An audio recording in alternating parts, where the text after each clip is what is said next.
觀龍樓怨念共鳴之夜，蠟燭1180的門再次打開，118室的黑門在某個凌晨3點自己慢慢打開，沒有風，沒有人，沒有聲音，但門縫裏透出一陣不屬於人間的冷氣，冷到走廊的燈泡立刻閃兩閃，門後的黑暗像是活了。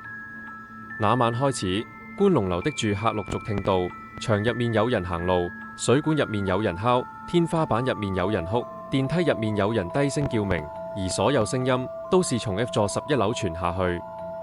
那晚12樓樓梯口的黑暗裏，阿瑩再次探頭，但今次不同，她的頭下面開始出現一條模糊的影子，像是身體的輪廓。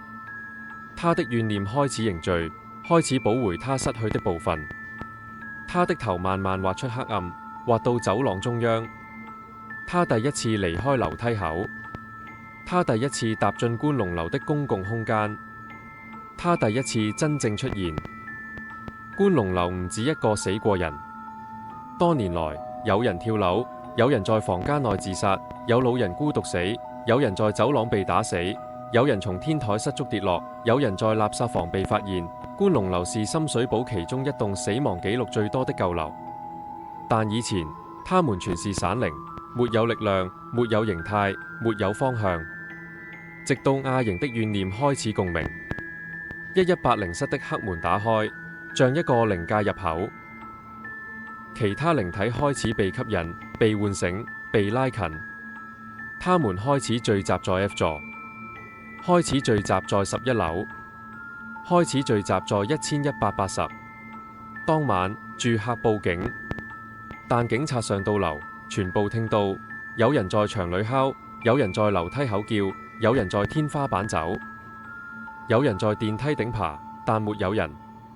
警察走了，住客開始搬走，但搬走的人在搬家後的幾天，全部發現觀龍樓的聲音跟着他們走。有人在新家聽到1180室的門聲、阿瑩的哭聲、12樓樓梯口的咔咔咔、走廊的拖行聲，好像觀龍樓的怨念已經黏住他們。某一晚，觀龍樓全棟的燈光，包括走廊、樓梯、電梯、天台，甚至住客屋內的燈，全部同時閃爍，閃3下，停1秒，再閃3下，好像有人在控制整棟樓的電力。住客看着窗外，看到 F 座11樓的窗戶全黑掉，像是被一層黑霧遮住，而黑霧裏有影子在動，唔止一個，係好多個。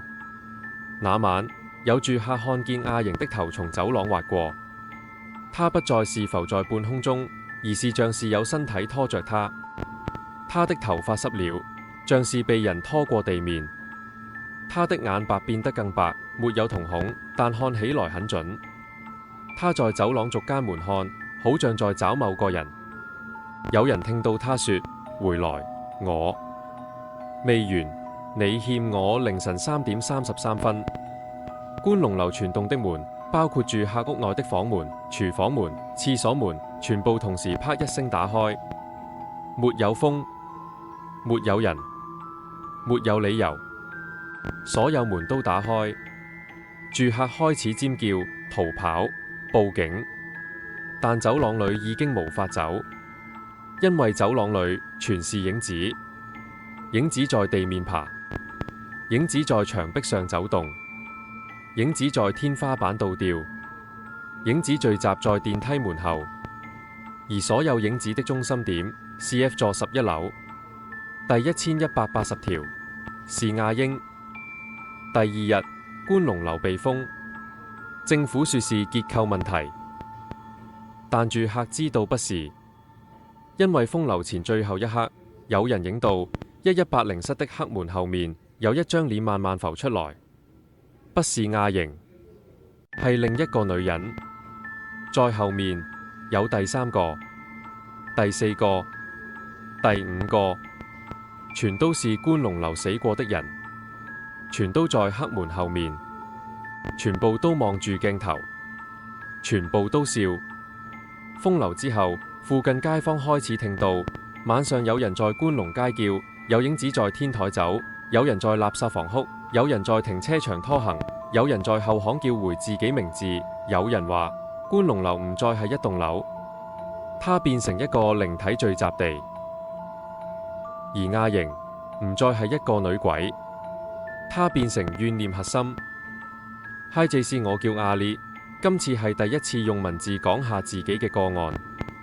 件事就發生喺2003年，大概3至4月，即係沙士期間，發生喺自己身上一件恐怖事件。當年成個環境都好差，好多人失業，好多人冇嘢做，屋企4個人，3個都失咗業，只係得返我一個有嘢做。夜晚就諗住返多一份工幫補下。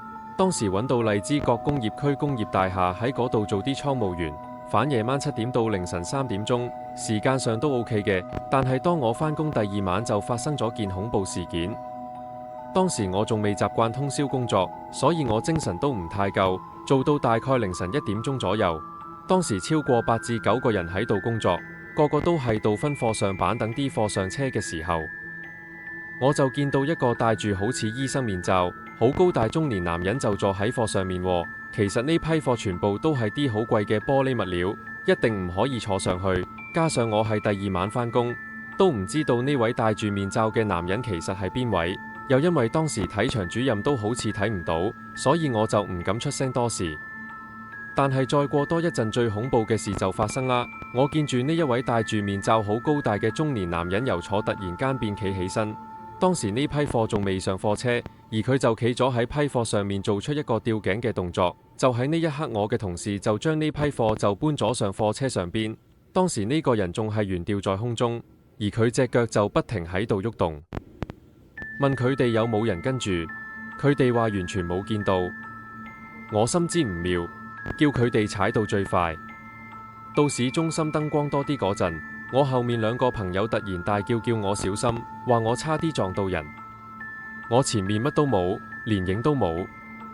我問佢哋見到咩，佢哋形容嗰個人竟然就係頭先喺荒廢村屋附近跟住佢哋嗰個阿叔。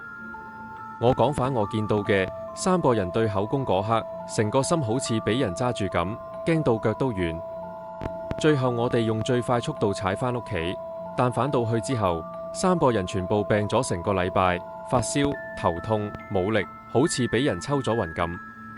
自此之後，我哋再冇夜晚喺大埔踩車。屋企仲有好多怪事，下次再交貨。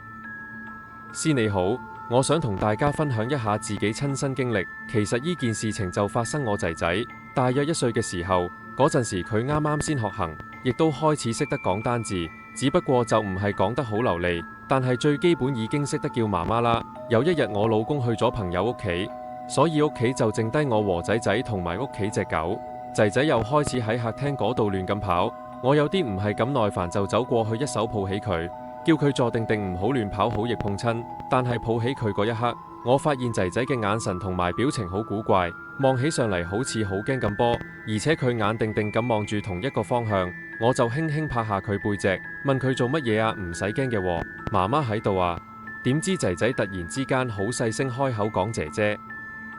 我聽到之後當堂個心涼一涼，背脊都直頭飆晒冷汗。屋企淨係得我一個女人咋，邊度有個姐姐喺度啊？我即刻抱起仔仔走到入去客廳中間，近住露台位置，一路行亦都一邊安慰佢，冇姐姐喎，屋企淨係媽媽同埋你，仲有狗狗，唔使驚㗎，冇姐姐。但係仔仔攬住我，就有一啲想喊嘅跡象。我繼續安慰佢，唔使驚，媽媽永遠會保護你，有咩事媽媽都會幫你擋。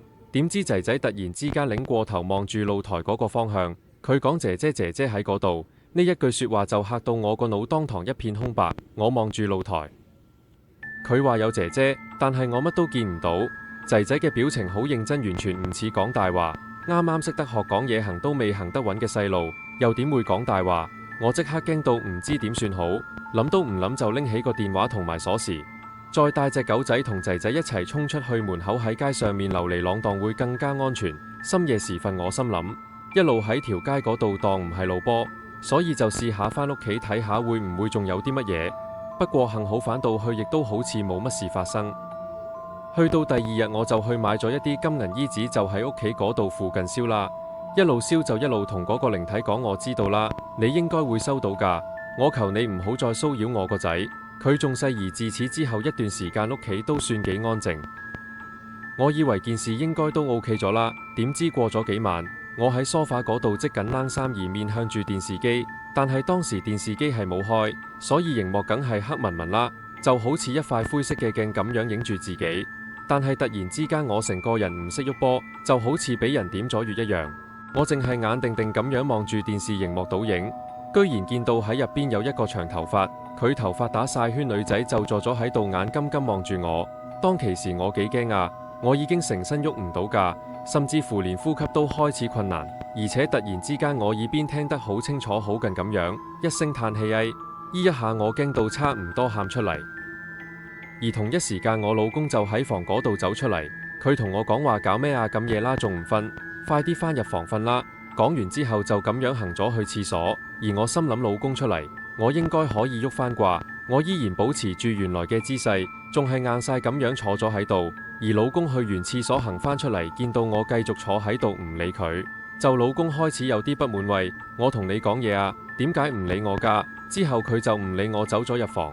我當其時真係勁絕望，又驚又慌，根本就唔知道自己幾時先喐得到。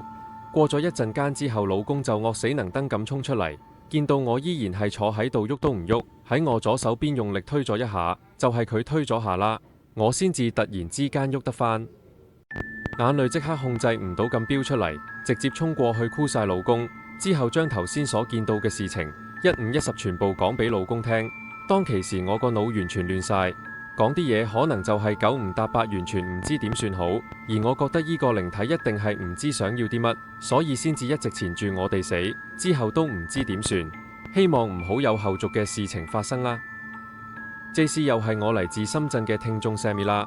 今次講嘅呢件事我真係拖到而家都仲唔敢諗太耐，因為每次諗返都好似有啲嘢喺耳邊度輕輕咁呼一口氣。其實我個女細細個嗰陣已經好醒，講嘢又快，7個月大識叫媽媽，我仲成日笑佢叻到好似大人咁。但係有一排佢突然開始成日望住屋企門口，望到成塊面白晒，手指甲掹住我件衫掹到起毛，嗰種力唔係細路扭計嗰種，係好似後面有嘢逼住佢咁。我做家務做到一半，佢突然喊到聲沙，指住門口話怪獸喺度望住佢。我屋企日頭開晒燈，光到好似醫院走廊咁，但係嗰種光照唔到佢嘅驚，佢成個人縮到好似想轉入我身體入面咁。我開始覺得唔尋常，於是問佢見到咩怪獸，佢講得好清楚，怪獸企喺門口，着住黑色衫，隻眼發綠光。佢講綠光嗰陣，我背脊好似俾人用冰水淋咗一浸，因為嗰種綠光唔係燈泡嗰種，而係好似喺黑暗入面滲出嚟，帶住濕氣，帶住負味嗰種光。我再問佢怪獸有冇講嘢，佢話怪獸冇出聲，只係舉起手，好似叫佢唔好講。嗰個手勢唔係普通嘅撳聲，係好似一隻手由黑暗入面慢慢伸出嚟，指住佢條喉嚨，叫佢收聲。我聽到呢句真係忍唔住，當場向住屋企鬧咗一大輪，鬧到成個屋都震咁，心諗你嚇我個女嚇到咁，我唔鬧你鬧邊個？但係最恐怖嘅係，鬧完之後嗰幾日，我開始聽到對面屋有啲聲，好似有人喺度喘氣，又好似有人喺度拖住腳步行嚟行去，嗰啲聲好輕，好似特登壓低咁。但係夜晚靜到得返冷氣聲嗰陣，你會聽到佢喺度。我冇多理，直到有一日真係傳出消息話對面屋有人離開咗，係真係過咗身嗰種。更離奇嘅係，自從對面屋嗰個人走咗之後，我個女就完全冇再講過怪獸，冇再驚，冇再掹我件衫，好似嗰個怪獸突然冇咗，好似佢本身就唔係嚇我個女，而係等緊某個人。我到而家都仲會諗，細路係咪真係會見到啲我哋大人見唔到嘅嘢？佢見到嘅怪獸係咪其實唔係怪獸，而係某啲嚟接人嘅影？嗰啲綠色眼光、黑色身影，企喺門口嗰個位置，好似全部都係等緊嗰個人最後嗰口氣。世界上有啲嘢你唔信又好，信又好，都係存在嘅，只係佢哋揀咗唔俾你見到啫。JC 你好，我係 Angel，件事就係關於我父母。其實我父母上星期就跟旅行團去咗馬來西亞旅行，媽咪就話俾我知，其中一個團友喺馬來西亞就發生咗靈異事件。佢臨上飛機返中國嘅時候，女團友同我媽咪講，佢話喺吉隆坡酒店有一啲好怪嘅事件發生咗。呢個女團友同老公同埋阿女就一齊去旅行，佢兩夫婦喺唔相信世界上面有鬼，佢哋就喺吉隆坡住2晚酒店，嗰間好似話有 Pearl 字頭酒店。我父母就講到呢間酒店裝修都幾靚，一啲都唔 cheap。佢哋瞓咗2晚，其實都冇咩唔舒服。不過團友就冇咁好彩，佢話第一日開房門嘅時候，要換咗幾張房門卡先至能夠開到間房。同時佢哋冇敲門習慣喎，一打開房門就衝咗入去。當時都覺得間房好陰涼，佢哋估計可能冷氣開得太大，所以即刻開返窗簾，亦都將冷氣調低少少。當晚瞓覺時候先至係重點。女團友話聽到有一把女人聲音喺耳邊唱歌，跟住又有多把男聲加入喎，跟住又聽到幾個小朋友聲音，但係聽唔到佢哋講啲乜嘢，而且啲聲音越嚟越大，越嚟越大，大到唔能夠瞓覺。佢就以為隔離間房有人唱歌，於是想起身開門睇下，但係當佢開房門嘅時候，啲聲音就全部冇晒啦。當時佢都不以為然，跟住就返上床休息。但係當佢一上床時候，啲聲音又出現啦。今次佢想叫醒身邊丈夫，問佢聽唔聽到，但係丈夫完全聽唔到啲聲音，仲叫佢唔好諗太多，快啲瞓啦。但係女團友成晚都冇瞓過，亦都唔敢落床，床上面用啲被冚住自己就算。第2晚就輪到佢丈夫有事，佢丈夫話當佢喺廁所沖緊涼嘅時候，好似有人就喺後面佢咁樣，令到佢跌低咗落浴缸嗰度。雖然唔太嚴重，但係都覺得好不可思議。女團友就唔敢話俾丈夫聽佢琴晚所發生嘅事，話自己都冇乜點樣瞓過，開着眼燈坐喺梳化算啦。我媽咪就問佢哋點解佢哋唔同導遊講話要換房，女團友就話佢哋住2晚都冇必要麻煩導遊，因為佢哋見唔到，只係聽到聲音啫。不過呢次嘅經驗之後，佢哋相信呢個世界真是有靈體存在呢方面。我媽媽都教佢哋以後入住酒店開門之前，曼谷午夜退房，房間1906。深夜入住。阿浩係做 IT 嘅，成日出差。嗰晚佢飛到曼谷已經凌晨1點，疲倦到眼都開唔大。公司幫佢訂咗一間4星酒店，叫 Silk Orchid Hotel， 外表光鮮，職員笑容可掬。佢攞到房卡，職員望咗一眼卡面，笑容突然僵住。先生，你住1906，語氣像有啲猶豫。阿浩點頭。職員停咗半秒，然後補一句：如果你半夜聽到有人敲門，唔好開。佢講完就低頭，像講漏咗啲唔應該講嘅嘢。到呢個情況真係嚇到呆咗，但係轉眼之間有乜嘢都冇晒，見唔到喎。我只係諗唔通當時自己真係見鬼。之後我再同啲同事講返呢件事，佢哋話原來幾年前有個印巴嘅保安員就喺呢間大廈裏邊吊頸過身。房間乾淨，冷氣適中，燈光柔和。阿浩沖完涼，攤喺床上滑手機。凌晨2點半，佢聽到啪，衣櫃門自己開咗少少。佢以為係風，但冷氣冇咁大。佢走去關上，手指碰到門邊嗰刻，佢聽到衣櫃入面傳出一聲噓，像有人叫佢唔好出聲。阿浩即刻縮手，心跳加速。佢打開衣櫃，入面空無一物，但衣櫃底部有一張酒店紙條，如果你聽到佢哋出嚟，請保持安靜。紙條像寫咗好耐，字跡有啲模糊。凌晨3點，房門傳來輕輕嘅敲門聲，咚咚咚，節奏好慢，好輕，好像敲門嘅人唔想嚇到佢。阿浩望住門，心入面浮起職員嗰句說話：半夜有人敲門，唔好開。敲門聲持續咗3分鐘，然後停。佢鬆一口氣，準備瞓覺，但下一秒，咚咚咚咚咚咚咚咚咚，敲門聲突然變得好急，好大力，像有人用拳頭狂捶房門。阿浩嚇到跳起身，但門冇開，鎖冇動，敲門聲卻像要打穿成個房。佢忍唔住大叫：邊個啊？敲門聲即刻停，房外一片死寂。阿浩心慌慌，想打去櫃台，但電話自己響起。佢接起，入面冇人講嘢，只有一把女人嘅呼吸聲，慢長，貼住耳邊。然後女人輕輕講：你開門啦。阿浩即刻掛線。電話又響，佢唔敢接。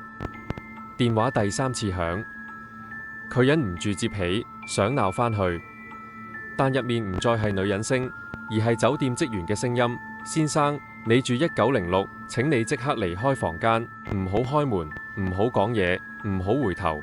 阿浩心入面一沉，發生咩事？職員聲音急到震：佢哋出嚟啦，快啲走！阿浩準備衝出房門，但佢聽到房內另一邊傳來腳步聲，由窗邊開始，慢慢行到床尾。腳步聲好輕好細，像一個赤腳嘅人喺地毯上行，但房內冇第二個人。腳步聲停喺佢背後，阿浩唔敢回頭。佢聽到一把細細聲嘅童聲：叔叔，你唔好走，陪我哋玩啦！阿浩衝出房門，沿住走廊跑到電梯。電梯門開咗，入面站住酒店職員。職員面色蒼白：你見到佢哋？阿浩氣喘。房入面有腳步聲，有小朋友。職員搖頭：1906以前係家庭房，住咗一家4口。10年前火警，佢哋全部走唔到。電梯門慢慢關上，職員最後一句話像從縫隙傳出：佢哋最中意揾人陪，尤其係半夜敲門嗰個。佢仲未走。阿浩成功退房，坐上的士。佢手震震咁想調走房卡，但房卡背面印住一句字：感謝你入住房間1906，我哋會再見。的士後座傳來輕輕嘅敲聲，咚咚咚，像有人坐喺佢身後。嗨，這是我姓張。整件事發生在大概1個月前。中秋之後，我們一家5口加2個印員搬進了新家。裝修之前找過2個風水師傅看房子，他們都說乾淨沒問題，但裝修師傅開工前沒有拜神。我們入伙那天雖然選了吉日，但都沒拜4角。入伙後大概幾週，有一天吃飯時，媽媽突然皺了眉問我：下午那個女人是誰來的？那刻我背脊立刻涼了，但都安慰自己可能是媽媽看錯了。幾天後，印員姐姐面色蒼白地告訴我，她在屋裏看到一個女人，樣貌和媽媽說的一模一樣，而且是日光日白，影都沒有，但人就站着。更恐怖的是，其中一個印員有陰陽眼，她說那個女人不只是女人，她懂得變樣，變成我老公的樣子。我老公的聲音在她耳邊低聲說：累不累嗎？累就休息一下吧。那聲音和真人一模一樣，但語氣陰涼得像貼着她後頸說。印員說那個靈體還伸手想找她，隻手好像沒有實體，但冰得好像浸在了冰箱裏。她本來不敢說，但她怕我孩子遲早會看見，所以才說。之後她還說見過幾個穿白衣服和紅衣服的靈體，有男有女，像一家人。有時清晨6點推開她房門，門沒有聲音，但慢慢自己打開。有時夜半她睡到半夢半醒，突然覺得有人在床尾輕輕按摩她小腿，力度很輕但很冰。她看起來什麼都沒有。後來我問上一手外籍住客，他女傭和司機早就知道房子有2男1女的靈體，還說他們不捨得走，整天在房子裏遊蕩。法師朋友說拜4角很重要，於是幫我選了吉日補做儀式。做完之後大部分靈體都走了，但還有一個留下來。最後我請台灣喇嘛來，他一進屋就說那個靈體是一個被墮胎的嬰兒，在那裏住了超過20年，已經變成地頭蟲，所以可以日光日白出現，還可以幻化任何人。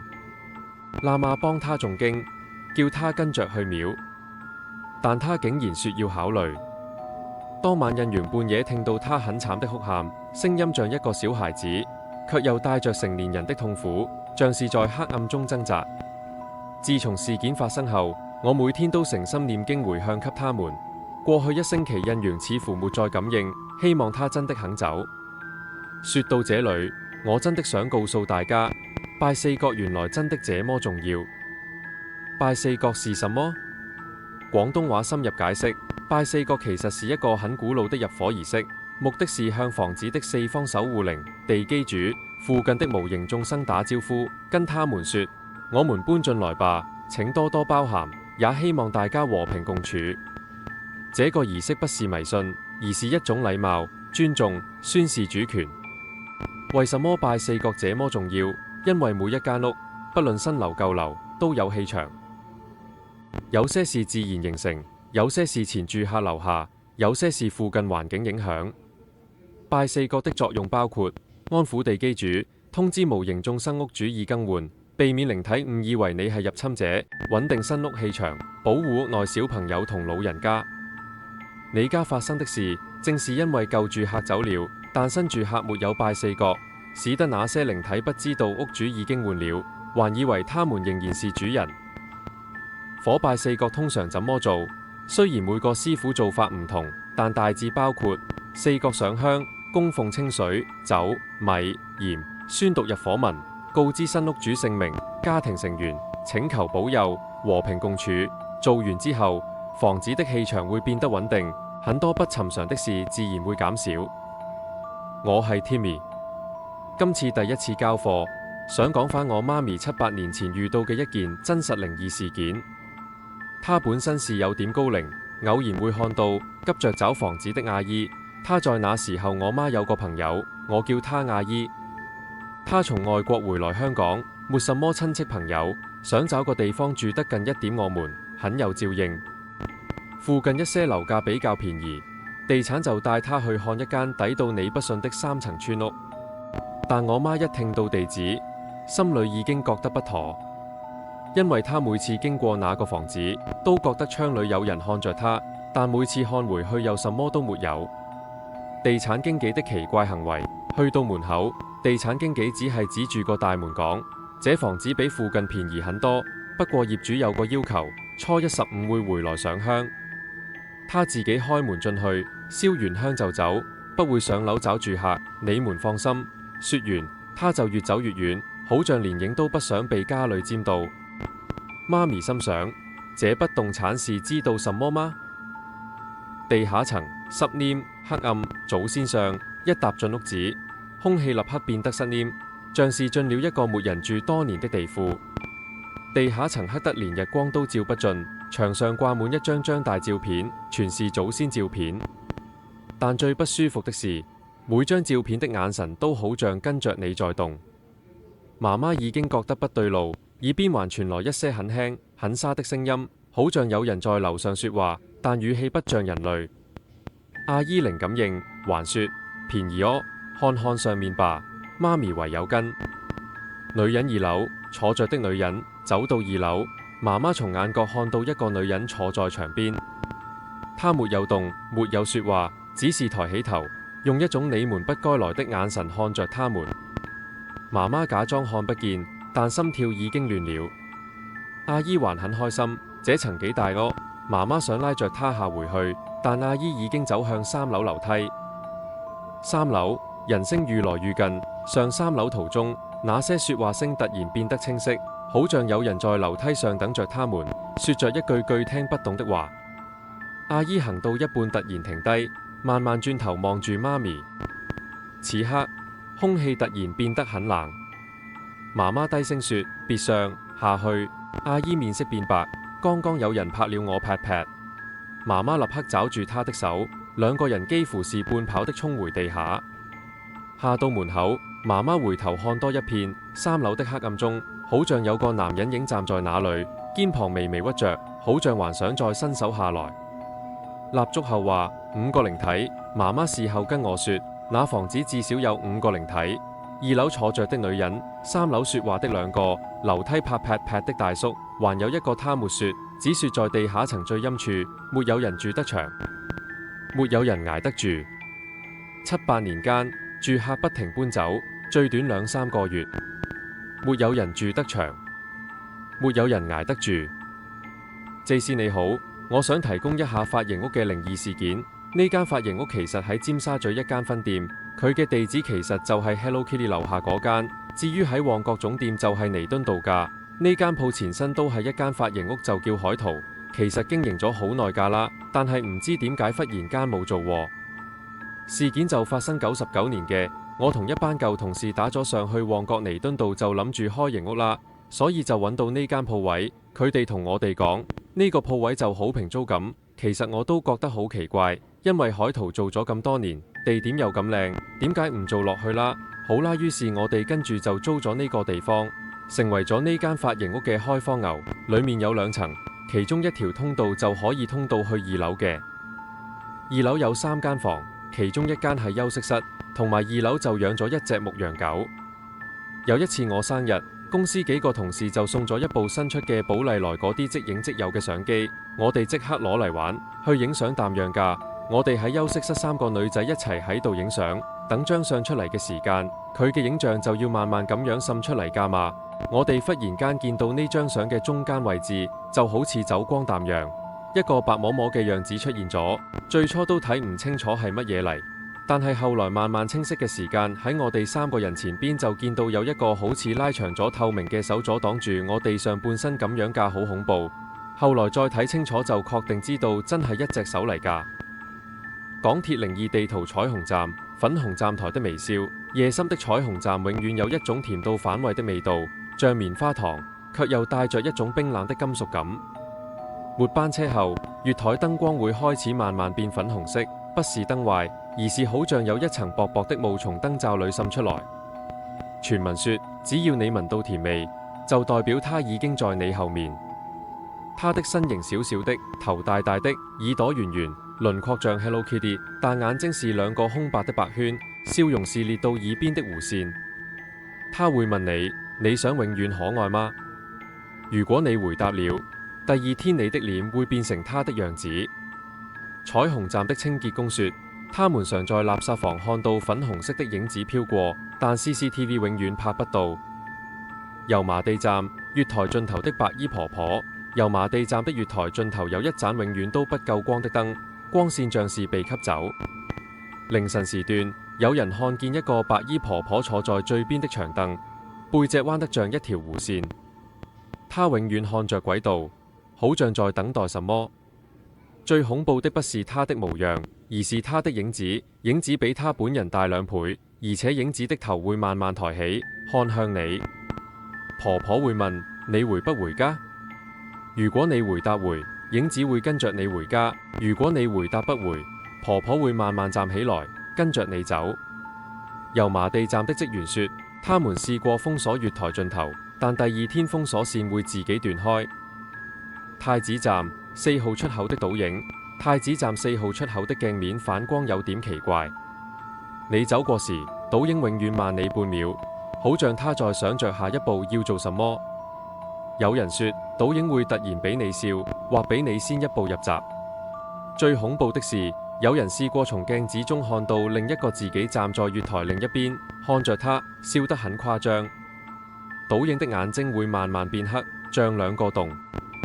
傳聞說，如果倒影比你先一步踏進車廂，你那晚會在夢裏醒來。太子站的保安說，他們常在鏡面附近聽到腳步聲，但永遠沒有人。北角站紅色月台的耳語，北角站的轉車月台有時會變得很紅，好像燈光被掩飾。在紅光出現的時候，你會聽到有人在你背後叫你的名字，聲音是你熟悉的人，可能是你的媽媽、你的朋友、你的前度，但那個人一定不在。耳語會越來越近，好像貼着你耳邊說。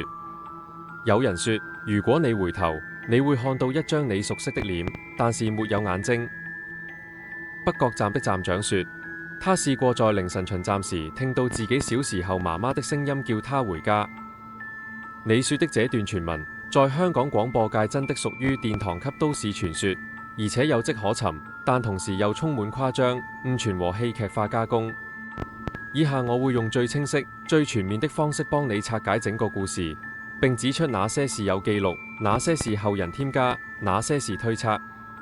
所有事實均有引用來源，核心事實《夜夜痴纏》確實是香港著名禁播歌都市傳說，根據多個可靠來源，靈氣逼人1984的主題曲《夜夜痴纏》，麥潔文主唱，多年來一直被視為香港電台界的禁歌，原因是多名 DJ 曾聲稱在播放時遇到怪事，例如歌曲中出現多餘的女聲哼唱或哭腔 ，DJ 蔡康年深夜播放時聽到，錄音重播時仍然聽到詭異女聲。同一事件的延伸版本，錄影廠走廊有人見到黑影飄過，羅君佐主持靈異節目時播放後， DJ 在那只寫我唔留後離開工作間，麥潔文本人在訪問中提及，而且電影本身就是鬼片，故事涉及女歌星冤魂，讓歌曲的陰森前奏更容易被投射成靈異信號。為何這首歌特別容易被視為鬧鬼？結構性原因：一、歌曲前奏本身就帶有極強的陰森效果，多個來源指出，夜夜痴前的前奏有一段淒怨的鳴鳴聲，營造出詭異氣氛，容易令深夜 DJ 心理暗示加強。二、電影情節與歌曲強烈綁定，電影中女鬼羅麗莎的卡式機會在半夜自動播放這首歌，觀眾聽歌時自然會聯想到劇情，形成二次詮釋。三、深夜播放等於環境噪音加心理壓力。深夜錄音室本身燈光昏暗，設備老化，信號雜音多，容易出現微弱電流聲、錄音線路干擾、空調震動、反射聲，這些都可能被誤解為女聲、哭腔、黑影。DJ 親身經歷有記錄 ，DJ 蔡康年最早的禁播起源，深夜播放時聽到女聲跟住旋律哼唱，當時錄音室內無任何女性。羅君佐靈異節目主持。播放後，工作人員在走廊見到黑影飄過，麥潔文本人配唱時看到美帽子在無風狀態下被捲走。其他 DJ 有人播放後在勒只寫我唔鬧，有人播放後完全冇事，例如 DJ 科林。JC 你好，我想分享一單比較搞笑靈異事件，當然我身為你嘅聽眾都會到處去幫你收下料。最近我認識咗個神婆，也打探到呢單靈異事件。佢話有一個年輕女仔嘅先生因為車禍就過身，其中一個親戚嘅當日就送殯。我哋農村嘅習慣係咁樣嘅，多數就會喺自己屋企守夜，然後第二日就上山。當日中午4點出完殯之後，然後主家就封翻10蚊利是俾所有出席親朋戚友，意思即係洗走一啲唔好氣場。好啦，到咗當晚黃昏就會去到酒樓設宴食飯招待親友。食完飯之後，好多親友都走啦，但係呢個親戚嘅就見到台面有好多飯餸都冇食過，心諗不如唔好嘥打包返屋企食。但係正常人都唔會有人將啲白事嘅餸菜拎返屋企。其實當時都有人叫佢唔好打包，呢個親戚點都唔聽，決定拎晒返食剩飯餸返屋企。佢哋食咗幾日，到咗第3日就出事。呢一個親戚一家4口有3個都發燒，而其中一個肚痛和腹瀉，仲搞到入埋醫院添。佢哋話大概發高燒咗3、4日，反反复复都唔係幾好，都唔單止人，佢哋屋企嗰隻狗都死埋添。發生咗咁嘅事，老人家就話不如你去揾神婆睇下啦，睇下有冇衝撞到啲靈體咁樣。好啦，佢哋真係去咗揾神婆問下發生咩事，神婆就請咗個大神上身，大神一上身就鬧呢個親戚，就話佢有冇搞錯，白事嘅飯菜都拎返屋企。佢就話先人自經夠慘，咁年輕撞車死咗，你仲夠膽將佢嘅食物拎返屋企，就係因為咁衝撞咗先人。神婆就話好彩隻狗幫佢屋企人擋咗一劫，如果唔係死嘅唔單止係隻狗而係人啊。當時其實好多善信都聽住呢件事，大家都笑咗出嚟。最後神婆幫呢個親戚就燒咗啲衣紙，仲叫佢去翻事主屋企，同人哋講唔好意思，之後發燒嗰啲嘢就好翻晒啦。所以呢一單嘢話翻俾我哋知，有時啲嘢係唔應該拎返屋企㗎。好啦，今次分享就係咁多。甚至乎我哋見到佢有啲手紋添，當時好驚啦，因為生日流流有單咁嘅嘢，真係唔知點算㗎嘛。打算想燒咗張相，但係其他同事就話唔好燒咗佢啦，當咩事都冇發生過算啦。後來部機亦都壞埋，之後先知原來呢間鋪嘅前身。呢度啲髮型師都經常有啲怪異事件，大家都知髮型師當佢哋嘅剪髮鉸剪係命根嚟㗎，應該會擺得好齊整。但係佢哋話第2日返工嘅時間全部都係調亂晒㗎，又有一次一開門嘅時間，見到啲客人凳呢全部反轉晒，斷斷續續都重複發生，所以最後都決定安裝個錄影機喺度。過咗幾日一開門嘅時間，又係全部凳亂晒啦。於是就擴寫字樓睇下錄影機影到啲乜嘢，真係喺畫面上邊見到啲凳唔知點解就會亂晒籠。聽講之後都話請咗法師去打齋去超度㗎，好似話啲靈體唔中意佢哋喺度做生意喎。至於點解我收唔到風啦？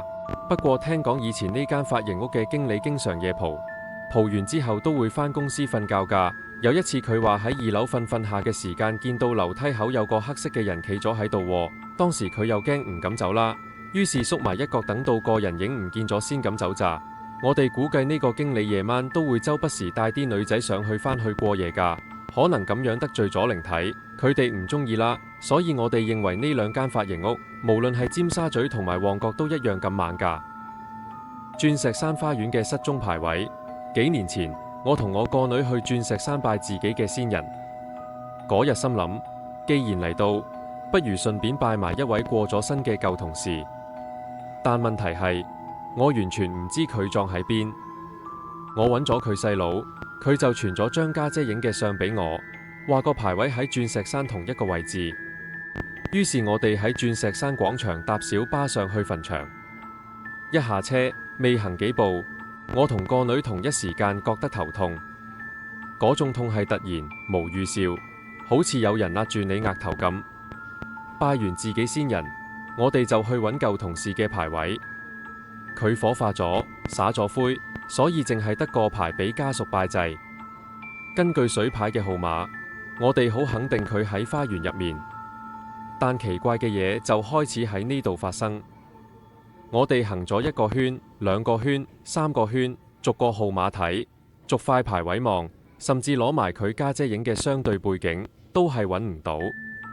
我仲唔覺意手指指住啲牌位，俾個女即刻喝止，唔好亂指住啲先人啦。行到第3個圈，我心入面突然有個念頭湧出嚟。我抬頭望住個天，講咗一句：同事，我哋今日路過，順便拜下你。你俾我哋揾到你先走啦。講完唔夠半分鐘，我個女突然大叫：媽咪，係咪前面嗰個啊？就係呢個咯。我望過去嗰一刻，成個人呆咗。我一直以為泰國芭提雅嘅海風同陽光只會帶嚟度假嘅輕鬆，直到嗰一日，我喺珊瑚島附近嘅酒店泳池游完水，上返房沖涼，成件事就開始變得唔對路。浴室入面好焗，但我開嘅係凍水，理論上唔會有半點蒸汽。我拉埋浴簾，聽住水聲嘩啦嘩啦咁落，心入面仲諗住等陣出去食咩好。但當我沖完涼，一手拉開浴簾嗰刻，我拎住咗浴室入面竟然有一團白蒙蒙嘅霧氣，慢慢聚成形狀。喺光線照落去嘅角度，嗰團霧竟然開始變得有輪廓，係肩膀，係頭髮，係一張模糊嘅臉，係一個女人，半身無聲無表情，企喺我面前。我心跳得好快，快到耳仔都聽到自己嘅血聲。我退後一步，差啲跣親，然後好自然咁講咗句：唔係嘅，唔係嘅。嗰團霧慢慢散開，好似乜都冇發生過，但我知道佢喺度。夜晚瞓覺時，我開咗少少窗簾，外面泳池嘅燈光透入房間。我側身瞓，眼尾瞄到廁所門口嗰邊有啲黑影，我以為係錯覺，直到嗰個影開始移動，一個女人嘅身形慢慢由廁所走出嚟，企喺房間入面望住我。佢冇面容，但我感覺到佢嘅視線好冷，好空洞，好似喺審視我。我喉嚨好乾，講唔出聲，只係心入面不停講：我嚟旅行啫，我冇惡意，我唔想阻住你。嗰個影停咗一陣，好似聽到咁，然後慢慢退返去廁所方向，消失咗。房間重新變得安靜，只剩落泳池傳上嚟嘅水聲。第二日，我喺大堂等導遊時，佢突然講起酒店泳池嘅往事。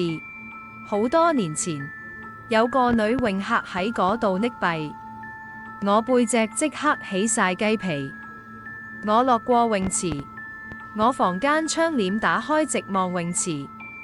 我喺浴室見到半身女人，我喺夜晚見到佢由廁所走出嚟，我終於明白，佢唔係想嚇我，佢只係想俾人睇到佢仲喺度。而嗰晚，我就係嗰個啱啱好睇到佢嘅人。返到香港之後，我以為換咗地方就會冇事，但第一晚瞓覺，我就知道佢跟咗我返嚟。半夜我聽到浴室滴水聲，我記得自己瞓前扭到好緊，冇可能漏水。我開燈，水聲停咗，我行到浴室門口，入面黑到好似冇光。我開燈，鏡面上竟然有霧氣，明明冇熱水，冇蒸汽，嗰層霧慢慢聚成形狀，肩膀、頭髮，冇五官嘅臉。係佢，佢隔住鏡望住我，冇喐冇聲。我心入面不停講，我冇想阻住你。佢慢慢抬起手，指向我身後。我回頭，浴室門後面有一灘水，水慢慢擴散，好似有人啱啱企喺度滴緊水。我再望反鏡入面，佢已經唔見咗。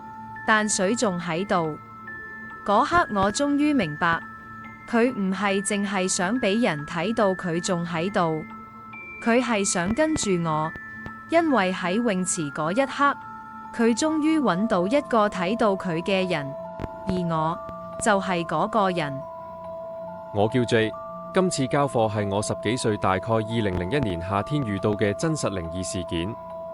嗰陣我同幾個朋友成日夜晚喺大埔踩車，嗰晚我哋照舊踩到大埔海濱公園吹水，去到差唔多3點，成個海濱得返我哋幾個人，風又唔大，但空氣好似死咗咁。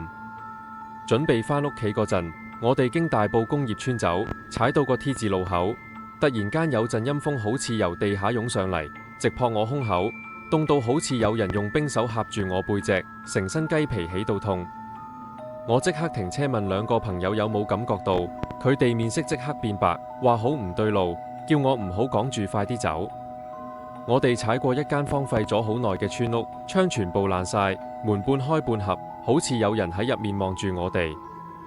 踩到中段時，我突然聽唔到後面2個朋友嘅車聲，成條路安靜到得返我呼吸聲。我心入面一沉，轉頭望佢哋，2個朋友喺度。但佢哋後面多咗個40幾歲着白背心黑短褲嘅阿叔，冇聲冇氣冇影，踩得好近，但完全聽唔到車鏈聲。我心諗呢個時間邊個會咁踩車？再望多一次，前後唔夠3秒，阿叔喺冇任何分叉嘅直路上突然消失，好似被人喺空氣度抹走。我驚到心跳亂晒。香港姻緣石寶雲道，真實地點都市傳說。姻緣石殉情悲劇，寶雲道成日都話陰風陣陣，夜晚經過樹影好似會喐。喺嗰段石柱旁有一塊好出名嘅姻緣石，好多人話去拜下會增強感情、保姻緣，但真正知道佢背後故事嘅人唔多。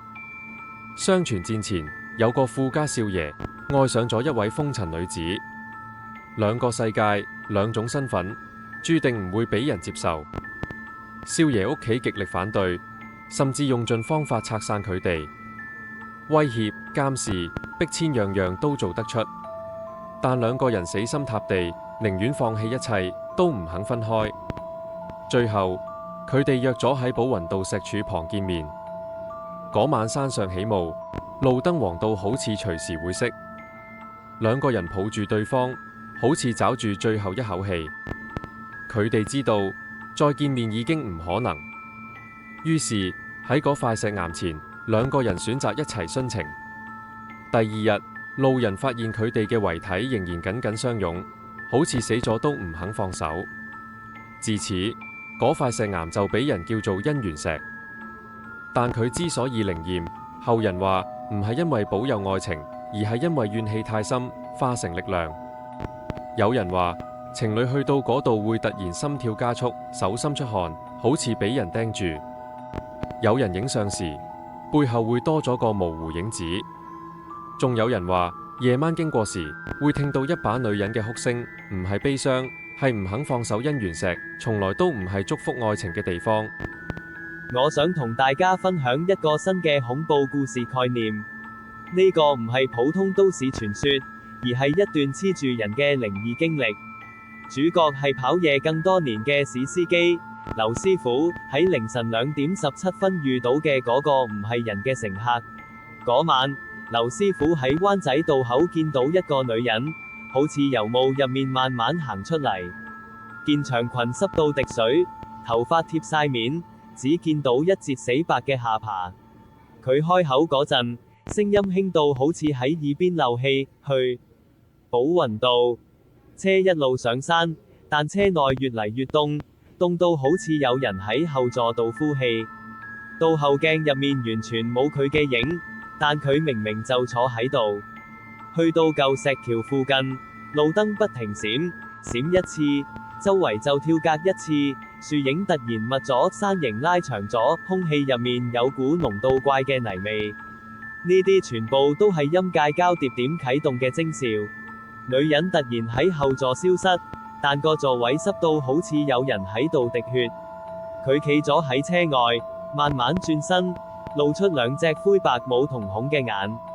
佢抬手指向後座，後座坐咗另一個人，頭骨裂開，血痕乾晒，眼睛同樣灰白。